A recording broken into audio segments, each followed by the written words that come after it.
now I think it's interesting. We have kind of a very opposite level of perspective, namely the geopolitical perspective. And I ask Leo to come to the stage.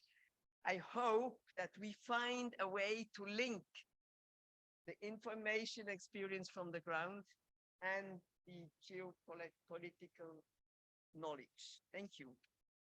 Leo, please.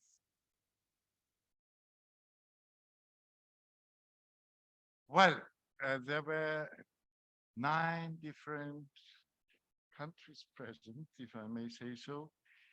On the other hand, we had a multi-perspective here too from all these different countries. But for time reasons, I will concentrate on the proposals which we came up. One thing which has been, let's say, the red or the black line in all of that is that we must do something, that the EU is not anymore in this ugly dependence of the policy of the United States.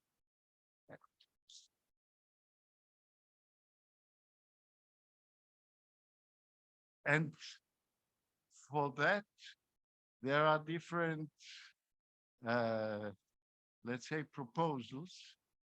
On the one hand, we must strengthen the civil society movements, which are also in Ukraine and in Russia and so on, oppressed.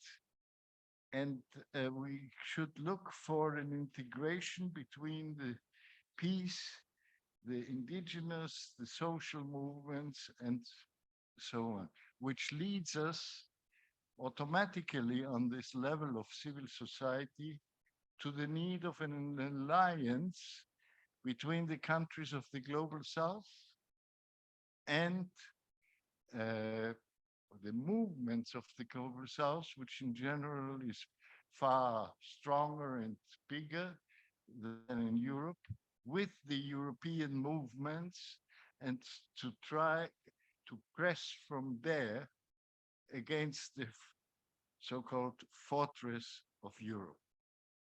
Then there are a series of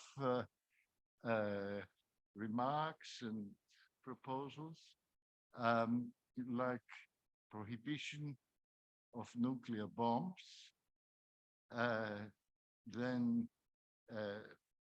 to incite the scientists in the universities to really cut with the military industrial complex.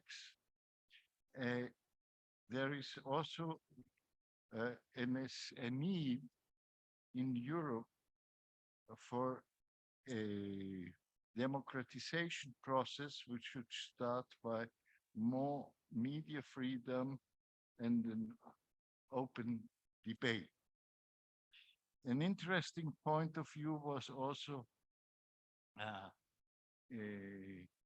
made by our Mexican friend, who said that migration and migrants are not only victims, they are the perspective for the future, also in the receiving countries, like people coming from the countries of the south, in the north.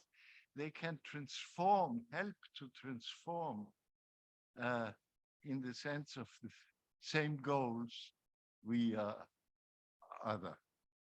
And last but not least, we have to condemn the politics of sanctions, because that makes more harm to us in the countries who have proposed or realized these sanctions, and make more harm to us than to the people on the other side. It's a complete irrational strategy the EU is pushing so much. Thank you very much.